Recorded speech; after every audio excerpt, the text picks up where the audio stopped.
আসসালামু আলাইকুম। আশা করি নিশ্চয়ই সকলেই ভালো আছেন। আপনারা সবাই জানেন যে এই মুহূর্তে ব্রাজিলের হেড কোচ নিয়োগ দেওয়ার ক্ষেত্রে সিবিএফ এর হাতে বেশ অনেকগুলা নাম রয়েছে। এখানে Abel Pereira, George Jesus, Carlo Ancelotti, Jose মরিনহোর নাম রয়েছে এবং সর্বশেষ একটা তথ্য অনুযায়ী স্কাই স্পোর্টস এর একটা তথ্য অনুযায়ী আমরা জানতে পেরেছি যে ইয়র্গন ক্লপ নাকি ব্রাজিলের কোচ হতে চায়। তো এই কোচগুলার মধ্যে আপনারা 4টা কোচকে সাজেস্ট করেছেন: Jose Mourinho, George Jesus, Carlo Ancelotti এবং ইয়র্গন ক্লপ। এই 4টা কোচের মধ্যে ব্রাজিলের জন্য কোন কোচটা বেস্ট হইতে পারে সেই বিষয়টা নিয়ে কথা বলার জন্য অনুরোধ করেছিলেন। তো আজকের ভিডিওতে আমরা দেখা ট্রাই করব এক্স্যাক্টলি ব্রাজিলের জন্য কোন কোচটা ভালো হতে পারে। অন্তত আমার কাছে যে জিনিসটা মনে হইতেছে সেই অনুযায়ী আপনাদেরকে বলা ট্রাই করব যে এক্স্যাক্টলি কোন কোচটা ব্রাজিলের জন্য এই মুহূর্তে পারফেক্ট হতে পারে।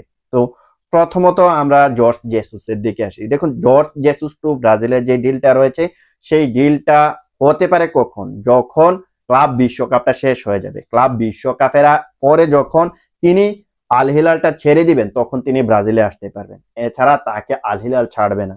তারা কিন্তু আল হিলাল ডাইরেক্টলি তারা জানিয়ে দিয়েছে জর্জ জেসুসকে নিতে হলে ওই 2026 ক্লাব 2025 ক্লাব বিশ্বকাপের পর্যন্ত ব্রাজিলকে ওয়েট করতে হবে। এর আগে তারা তাকে ছাড়তেছে না। সো এখন সেই অনুযায়ী এখন তাকে আনতে হলে ব্রাজিলকে 2025 ক্লাব বিশ্বকাপ পর্যন্ত ওয়েট করতে হবে। বাট সিবিএফ কিন্তু তারা জানিয়ে দিয়েছে যে এই যে সামনের মাসটা রয়েছে, সামনের এটা কি মাস চলতেছে, জুন মে মাস, তো এটাতে এপ্রিল চলতেছে। মে মাসের প্রথম দিকে ব্রাজিল তাদের হেড কোচ নিয়োগ দিয়ে দিবে।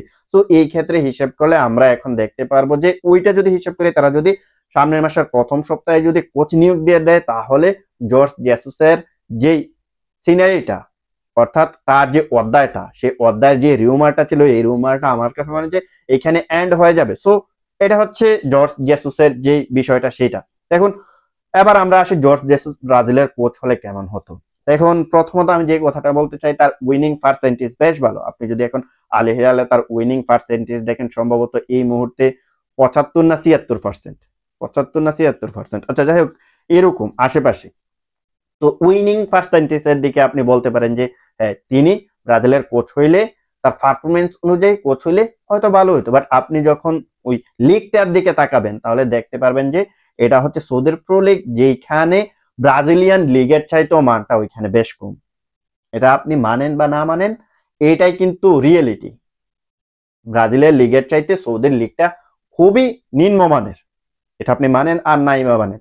সো ওই লিগ থেকে যখন একটা কোচ আসবে ব্রাজিলের মতো একটা টিমকে লিড দিতে, আসলে তিনি এই টিমটাকে লিড করতে পারবে কিনা, প্লেয়ারদেরকে নিজের যে ডিরেকশনটা সেটা সঠিকভাবে দেখাইতে পারবে কিনা, ইভেন তার যে কমান্ড, সেই কমান্ড গুলা প্লেয়াররা মানবে কিনা। কারণ আপনি যদি এখন জর্জ জেসুসের প্রোফাইলটা দেখেন তাহলে দেখতে পারবেন যে সে হাই প্রোফাইল কোনো কোচ না। তিনি যেই কোচ, তিনি যেই মানের কোচ, তার চাইতেও কিন্তু ব্রাজিলের বর্তমানে ভালো ভালো স্টার প্লেয়ার রয়েছে যারা আরো ভালো ভালো কোচের অধীনে খেলেছে, ইভেন এখনো খেলতেছে।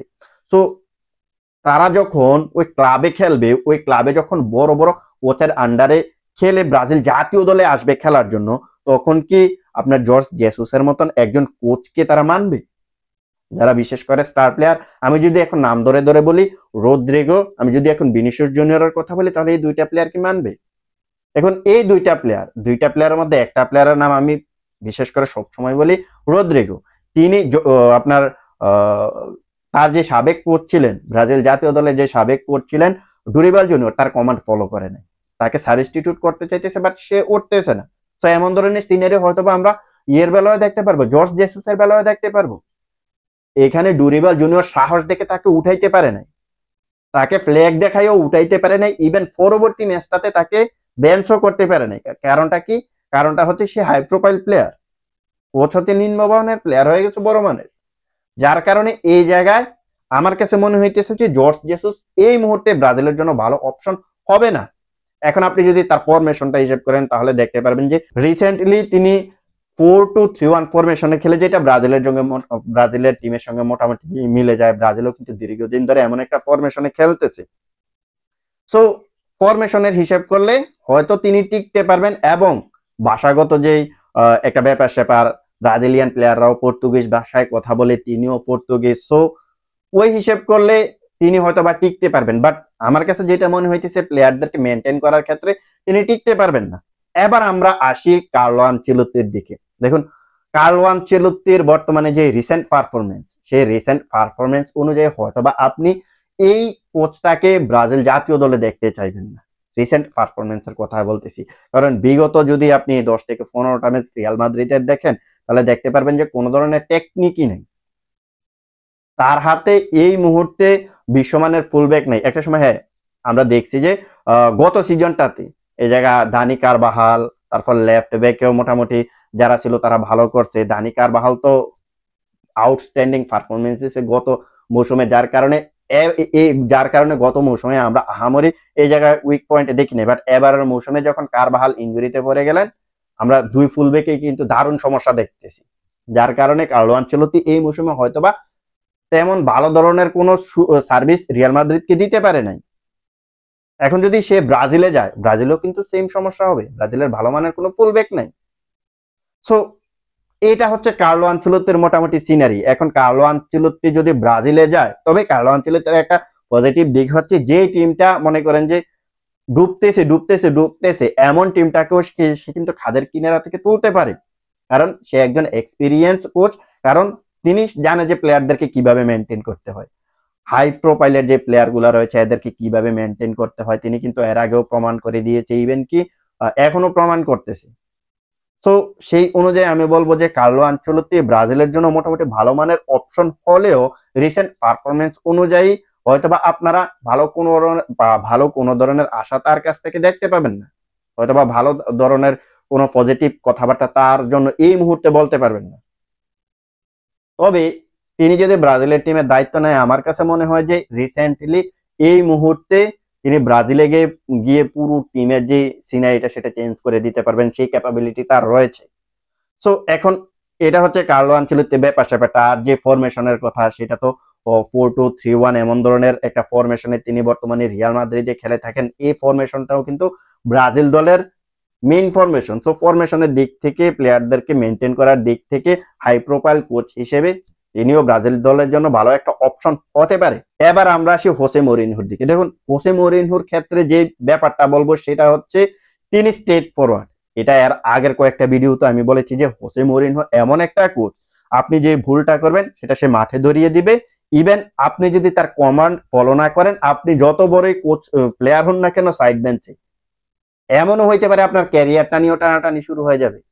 সো এমন ধরনের একটা কোচ কিন্তু ওই ডিসিশনের দিক থেকে, প্লেয়ার সিলেক্ট, প্লেয়ারদেরকে মেনটেন করার ক্ষেত্রে ডিসিশনের দিক থেকে এমন ধরনের একটা কোচ কিন্তু ব্রাজিলের এই মুহূর্তে খুবই দরকার। কারণ প্লেয়ারদের যে শেপ, প্লেয়াররা এখন নিজেদেরকে যেভাবে এক একজন মেসি, নেইমার, রোনালদো মনে করতেছে, আমি নাম ধরে বলি, ভিনিসিয়াস জুনিয়র, রদ্রিগো, এরা নিজেদেরকে যেই লেভেলের ফুটবলার মনে করে, এদেরকে সাইজ করার জন্য হোসে মরিনহোর মতো একজন কোচ দরকার। স্ট্রেট ফরওয়ার্ড, যিনি কিনা তার এক কথায় 100 কথার সমান হবে, স্ট্রেট ফরওয়ার্ড থাকবে, এমন ধরনের একটা কোচ দরকার। কিন্তু সমস্যা যেটা হইতেছে সেটা হচ্ছে তার ফরমেশন। দেখবেন তিনি এমন একটা কোচ, তার যে প্রপার কোন একটা ফরমেশন আছে সেটা আপনি বলতে পারবেন না। রিয়াল মাদ্রিদে এক এক ধরনের ফরমেশনে তিনি রিয়াল মাদ্রিদকে খেলাইছে, চেলসিতে এক ফরমেশনে, ম্যানচেস্টার ইউনাইটেডকে এক ফরমেশনে, আবার ফোর্টুতে থাকতে এক ফরমেশনে। মানে তার ফরমেশনটা আপনি প্রেডিক্ট করতে পারবেন না। রিয়াল মাদ্রিদে অনেক সময় 4-2-3-1 ফরমেশনে খেলছে, আবার চেলসিতে দেখছি যে 4-1-1-1-3, মানে এমন ধরনের একটা ফরমেশনে খেলছে।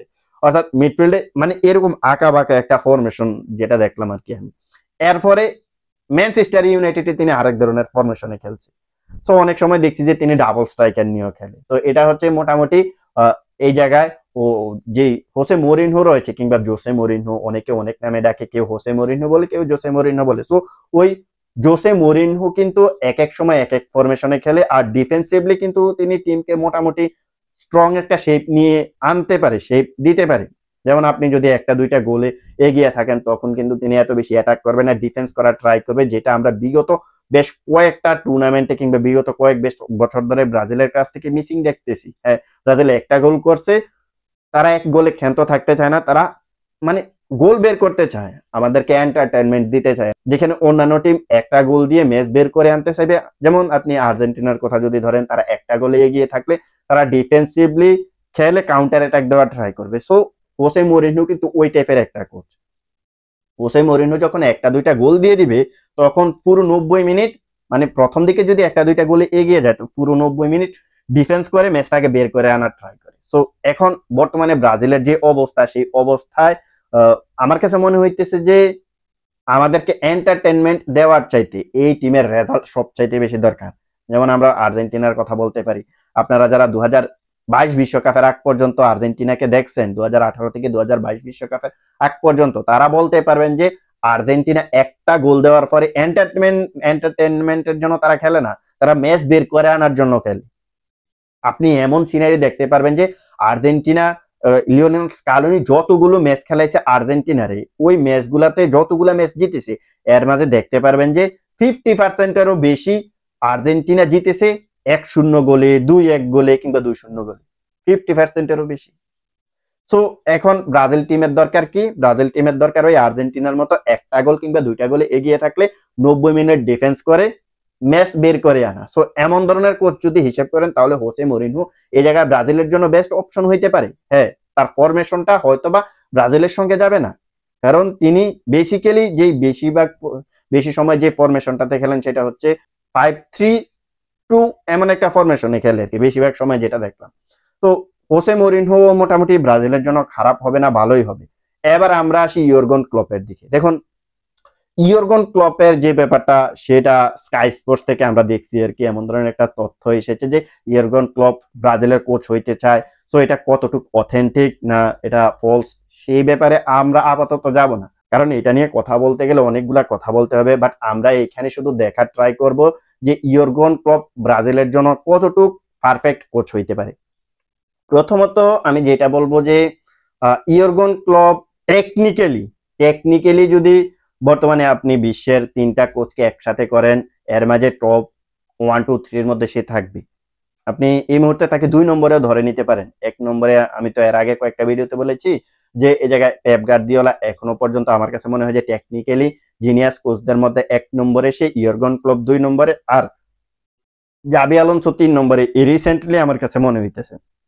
তো এই মুহূর্তে টেকনিক্যালি যদি কোনো একটা টিমকে বিট করার জন্য ব্রাজিলের ভালো মানের কোচ দরকার হয় তাহলে সেটা হবে ইয়র্গন ক্লপ, কারণ তিনি টেকনিক্যালি বেশ ভালো ধরনের কোচ। আর যদি তার ফরমেশনটার কথা বলি তাহলে বলবো যে তিনি মূলত 3-4-3 এমন একটা ফরমেশনে খেলে, অর্থাৎ 3 জন প্রথাগত সেন্টার ব্যাক নিয়ে কিন্তু তিনি খেলে। তো তবে 3 জন সেন্টার ব্যাক নিয়ে খেললেও তার যে 2 ফুল ব্যাক রয়েছে, এই 2 ফুল ব্যাকরা কিন্তু ডিফেন্সিভলি প্লাস অফেন্সিভলি বেশ ভালো করে। যেখানে আমরা দেখছি যে লিভারপুলে আপনার আলেকজান্দ্রো আর্নল্ড, তারপর রবার্টিসন, এই 2টা প্লেয়ারকে দিয়ে যেভাবে তিনি গেম প্ল্যান সাজাইতেন এটা তো আউটস্ট্যান্ডিং। এখন কথা হচ্ছে তিনি যদি ব্রাজিলে আসলে তিনি এমন ধরনের ফুলব্যাক পাবে কিনা, সরাসরি যেটা আমি বলবো যে সেটা হচ্ছে না, কারণ এই মুহূর্তে আলেকজান্দ্রো আর্নল্ড এবং রবার্টিসনের মতো কোনো ফুলব্যাক ব্রাজিলে আছে। সো তিনি বেসিক্যালি ফুলব্যাকদের দিয়ে ম্যাচ বের করে আনার ট্রাই করে, যারা কিনা অতিরিক্ত ওভারল্যাপ করতে পারবে, ডিফেন্সিভলিও মোটামুটি টিমটাকে বেশ হেল্প করতে পারবে, এমন ধরনের প্লেয়ার কিন্তু তিনি চায়। বাট ব্রাজিলে এমন ধরনের কোনো প্লেয়ার নেই, ভালো মানের কোনো প্লেয়ার নেই। সো সেই হিসাব করলে এই মুহূর্তে ইয়র্গন ক্লপ ব্রাজিলের এই টিমটার জন্য ভালো মানের অপশন আমার কাছে হবে বলে মনে হয় না, কারণ তিনি উইং বেস ফুটবল খেলতে পছন্দ করে। হ্যাঁ, ব্রাজিলের হাতে আপনার উইঙ্গার আছে, কিন্তু উইং ব্যাক যারা ডিফেন্সিভলি এবং অফেন্সিভলি ভালো ধরনের একটা সার্ভিস দেয় এমন ধরনের প্লেয়ার কিন্তু ব্রাজিলের হাতে এই মুহূর্তে নাই। এমন ধরনের প্লেয়ার যদি ব্রাজিল তৈরি করতে পারে তাহলে ইয়র্গন ক্লপ ও এই টিমটার জন্য বেস্ট একটা কোচ হতে পারে। তো সবকিছু মিলিয়ে আমার কাছে যেটা মনে হয় সেটা হচ্ছে এই মুহূর্তে ব্রাজিল টিমের জন্য সবচাইতে বেটার যে অপশনটা হতে পারে সেটা হতে চলেছে হয়তো বা কার্লো আনচেলত্তি।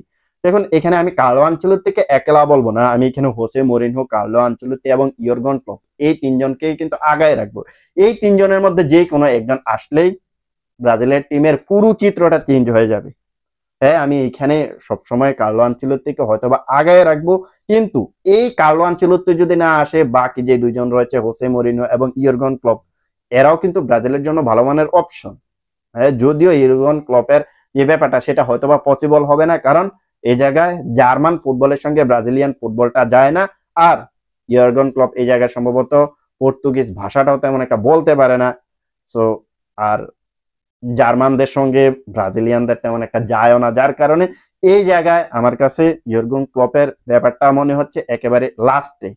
এটা হবে না, কারণ তারা কিন্তু এখনো লিস্টেই রাখে নাই। হ্যাঁ, আমরা স্কাই স্পোর্টস থেকে দেখছি যে এই জায়গায় ইয়র্গেন ক্লপের নামটা তারা নিয়েছে যে তিনি নাকি রিয়াল মাদ্রিদ এবং ব্রাজিল যে কোনো একটা টিমের কোচ হইতে চায়, এটা স্কাই স্পোর্টস বলেছে।